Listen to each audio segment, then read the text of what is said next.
Chers frères et sœurs, chers amis dans le Christ, bienvenue dans ce quotidien Jésus.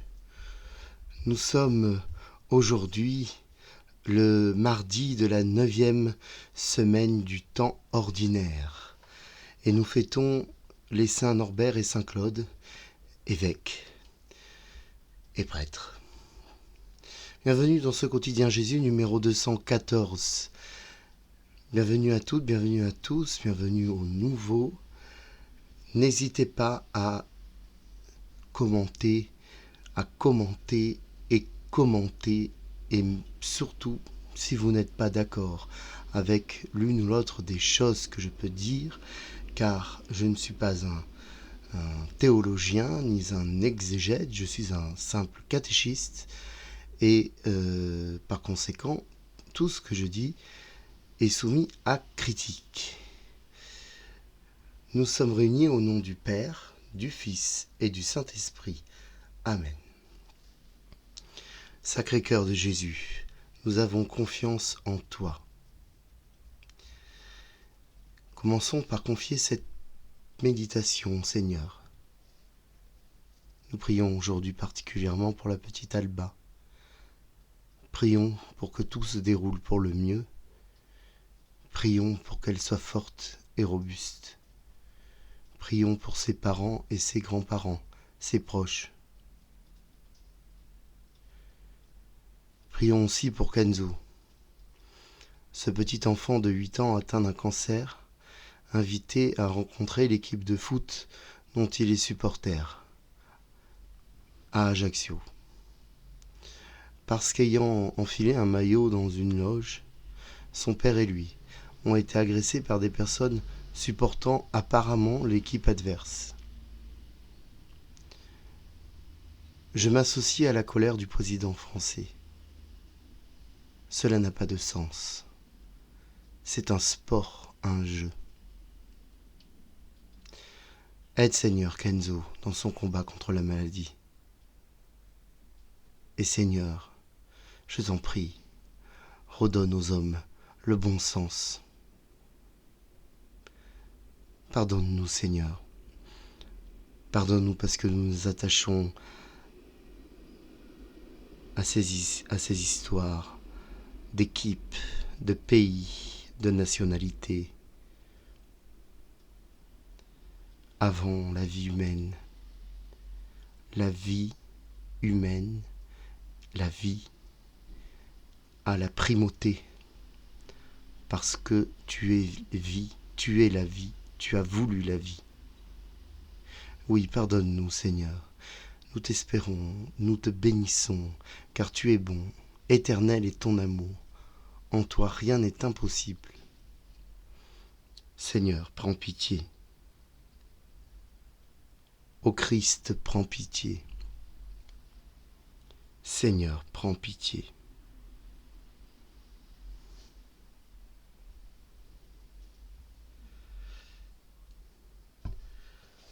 Mon éditorial du jour est une réaction à quelque chose que j'ai vu. Il est une mode, c'est celle de faire des tutos, ces vidéos pour apprendre à faire ceci ou cela. Certaines sont très utiles, notamment en cuisine. Mais parfois, on est un peu surpris, notamment lorsqu'on se risque à parler de la foi. Qui dit tuto dit pratique. Mais ce n'est pas le même mot qu'on utilise en disant qu'on est pratiquant. Je ne veux viser personne, mais je voyais l'autre jour quelqu'un expliquer comment il fallait mettre un cierge dans une église. Je vais dire le mettre correctement. J'ai été étonné du mal que pouvaient se donner ces personnes pour que leur acte soit efficace. Je ne détaillerai pas les différents gestes faits sur le cierge, avant, pendant qu'il soit allumé, après qu'il soit allumé. Le danger, c'est la superstition. Je dois avouer que je dépose très peu de cierges. Je respecte ces actes de piété, profondément.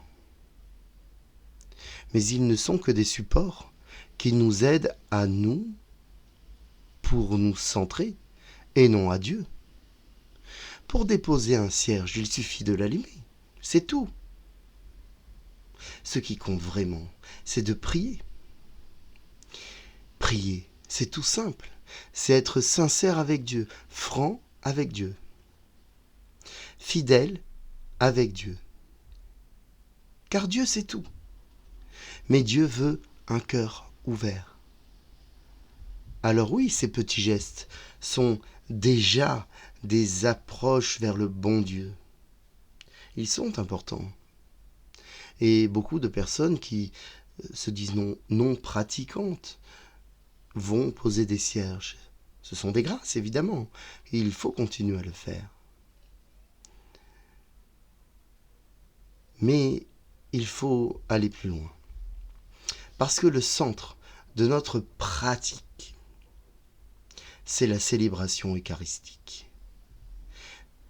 Si simple, si forte. Et pour prendre la communion, il suffit de mettre l'hostie dans sa bouche et de la manger et de l'avaler. La grâce fait le reste. Ce qui compte, ce n'est pas d'essayer d'atteindre Dieu comme la première humanité avec la tour de Babel. Il existe des tours très hautes, mais de laisser Dieu entrer dans nos vies par cette petite hostie. On ne peut pas faire plus humble. Pourtant, c'est le Christ vivant.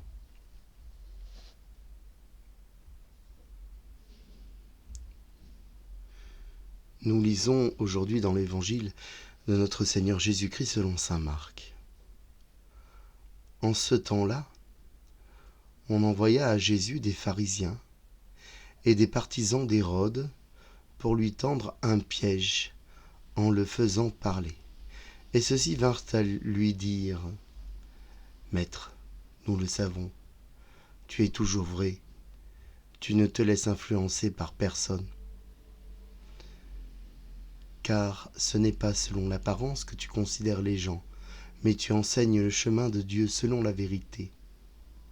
Est-il permis, oui ou non, de payer l'impôt à César, l'empereur ? Devons-nous payer, oui ou non ? Mais lui, sachant leur hypocrisie, leur dit : « Pourquoi voulez-vous me mettre à l'épreuve ? Faites-moi voir une pièce d'argent. » Et ils en apportèrent une, et Jésus leur dit : « Cette effigie et cette inscription, de qui sont-elles ? » « De César, répondit-il. »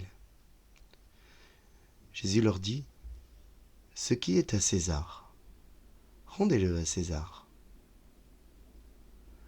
Et à Dieu ce qui est à Dieu. » Et ils étaient remplis d'étonnement à son sujet. Nous acclamons ta parole. Louange à toi, Seigneur Jésus.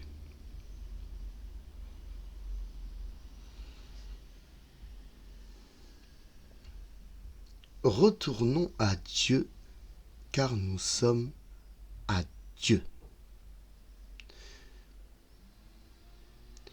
Le juste Tobit, juif exilé à Ninive en Assyrie, dont nous avons commencé à lire l'histoire hier dans la liturgie, vit un bien grand mal.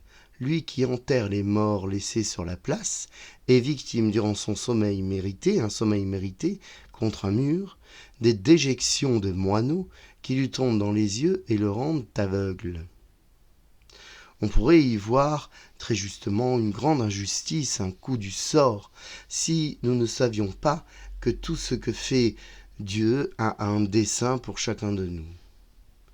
Mais Tobit s'appauvrit, lui qui était riche, et c'est son épouse Anna qui subvient aux besoins de la maison par son travail, un travail de qualité et exemplaire, si bien qu'en plus de son salaire, on lui offre un chevreau.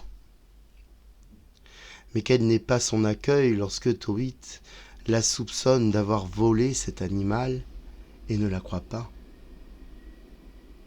Sa réaction sera cinglante.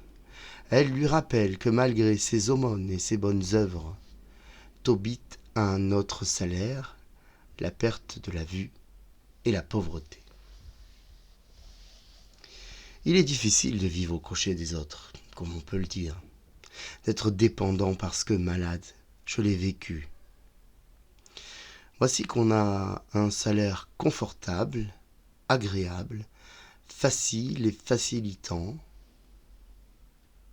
puis comme un coup de tonnerre dans un ciel bleu, la maladie s'abat. Le travail s'arrête, les finances diminuent, et d'autres sont obligés de travailler pour nous. C'est dur, parce qu'on se sent inutile, parce que depuis toujours on nous a mis dans la tête que le travail c'est tout, alors que parfois il faut accepter sa cessation pour notre bien, pour ne pas mourir. Nous avons la chance, il est vrai, d'avoir un système solidaire qui fait que nous ne sommes pas à la rue, du moins pas tout de suite, et pas tous. Mais tout de même, ce n'est pas comme un salaire. Nous voyons bien, malheureusement, l'argent est au centre de beaucoup de choses. Je dis malheureusement, non pas parce que je déteste l'argent en son concept. Il est utile et juste d'avoir une monnaie d'échange stable.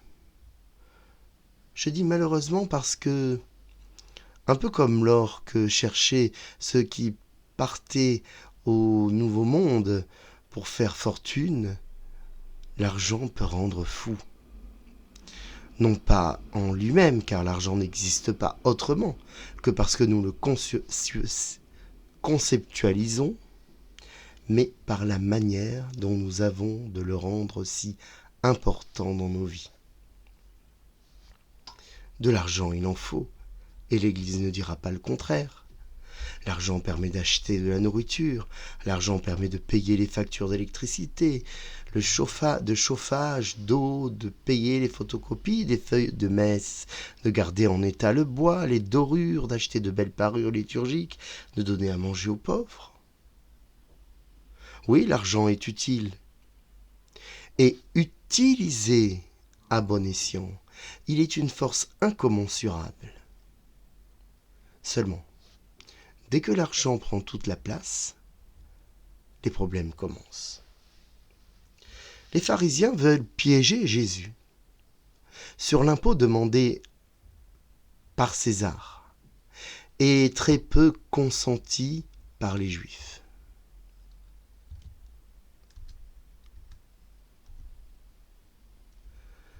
L'impôt a toujours été un problème. Pourtant, c'est l'impôt qui permet de construire des routes et des hôpitaux, et même si les mauvaises gestions et les détournements pourrissent l'image de l'administration fiscale, il suffit de regarder combien coûte une journée d'hospitalisation en réanimation pour se rendre compte, à nous qui payons rien, du retour de cette contribution. Vous me connaissez. Je ne fais campagne pour personne. Et je ne parle que du principe de l'impôt. Son fonctionnement et sa justice sont plus que critiquables.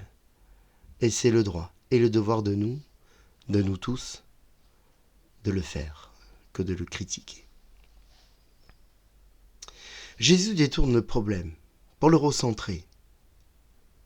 Le vrai problème, c'est pas l'impôt. C'est l'argent. Et cet argent, il ne vient pas de nulle part. On n'y tape pas la tête. Si on y tape la tête de César, c'est pas pour rien. C'est que l'argent est à César. Donc, pour César, ce qui lui appartient. Mais à Dieu, le reste. Dépassons la monnaie. César, c'est le pouvoir. C'est l'État, c'est la nation, c'est le monde. Ce monde s'organise selon ses règles, qui ne sont pas toujours celles de Dieu, et de moins en moins. Mais notons bien, ce qui appartient à César, c'est ce côté matériel. À Dieu le spirituel, les âmes qui sont toutes frappées de son sceau, puisque toutes créées par lui. Je tombais l'autre jour sur la vidéo d'un chrétien qui, avec un beau sourire, une petite musique et dans une belle église, disait à peu près cela. Si dans ta vie tu ressens ceci ou cela, alors c'est que peut-être tu es élu de Dieu. J'ai beaucoup de mal avec cette idée, qui sous-entend qu'il y a des élus, et donc des gens non élus, pas appelés. En vérité, je le dis comme je le pense, nous sommes tous, sans exception, élus de Dieu, c'est-à-dire appelés par Dieu, puisque Dieu a créé toute âme dans cet univers. Pourquoi en choisirait-il certaines et pas d'autres ? L'intention de ce chrétien était bonne, et l'idée d'attirer à Dieu aussi. Sans doute ai-je une déformation de catéchiste et de commentateur, mais nous sommes tous élus, appelés et aimés de Dieu. La différence entre ceux qui sont proches de Dieu et ceux qui le sont moins, et tant et si bien qu'on le sache qu'on le sache vraiment, car on ne sait pas ce qu'il y a dans les cœurs. Mais bon, la différence n'est que la réponse que nous apportons à cet appel. Mais cet appel, il est pour chacun de nous. Nous ne sommes pas marqués du sceau de César, ni du sceau de quiconque, ni du sceau de la République ou d'une monarchie. Nous sommes marqués du sceau de Dieu, de qui nous tenons notre âme. Et si nous croyons en lui, notre âme pour la vie éternelle. Amen.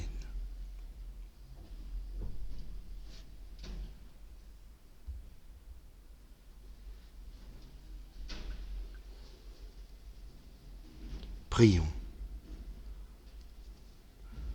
Nous pouvons lire aujourd'hui dans l'office des lectures l'instruction spirituelle de saint Dorothée de Gaza sur la fausse paix de l'esprit. Celui qui s'accuse soi-même, quelle joie, quel repos il possède partout où il va. Qu'une peine, qu'un outrage, qu'une épreuve quelconque lui survienne, il juge d'avance qu'il en est digne et qu'il n'est jamais troublé. Y a-t-il un état qui soit davantage exempt de soucis ? Me dira-t-on, si un frère me tourmente et qu'en m'examinant je constate que je ne lui ai fourni aucun prétexte, comment pourrais-je m'accuser moi-même ? En fait, si quelqu'un s'examine avec crainte de Dieu, il découvrira qu'il a certainement donné un motif de reproche par une action, une parole ou une attitude. Il arrive aussi qu'un frère, se croyant installé dans la paix et la tranquillité, lorsqu'on lui dit une parole pénible, soit plongé dans le trouble, et il juge qu'il a raison de s'affliger, se disant en lui-même « S'il n'était pas venu me parler et me troubler, je n'aurais pas péché. » C'est une illusion, c'est un faux raisonnement. Celui qui lui a dit cette parole, y a-t-il introduit la passion ? Il lui a révélé la passion qui était en lui, afin qu'il se répande, s'il le veut. Ainsi, ce frère était pareil à un pain de pur froment d'apparence brillante, mais qui, une fois rompu, ferait voir sa corruption. Il était installé dans la paix, croyait-il, mais il avait au-dedans de lui une passion qu'il ignorait. Fin de citation. Oremus. Sois favorable à tes fidèles, Seigneur, et multiplie les dons de ta grâce. Entretiens en eux la foi, l'espérance et la charité, pour qu'ils soient toujours attentifs à garder tes commandements, par Jésus le Christ, notre Seigneur et notre Dieu, qui vit avec toi et le Saint-Esprit, pour les siècles et des siècles. Amen. Notre Père, qui es aux cieux, que ton nom soit sanctifié, que ton règne vienne, que ta volonté soit faite sur la terre comme au ciel. Donne-nous aujourd'hui notre pain de ce jour. Pardonne-nous nos offenses, comme nous pardonnons aussi à ceux qui nous ont offensés, et ne nous laisse pas entrer en tentation, mais délivre-nous du mal. Amen.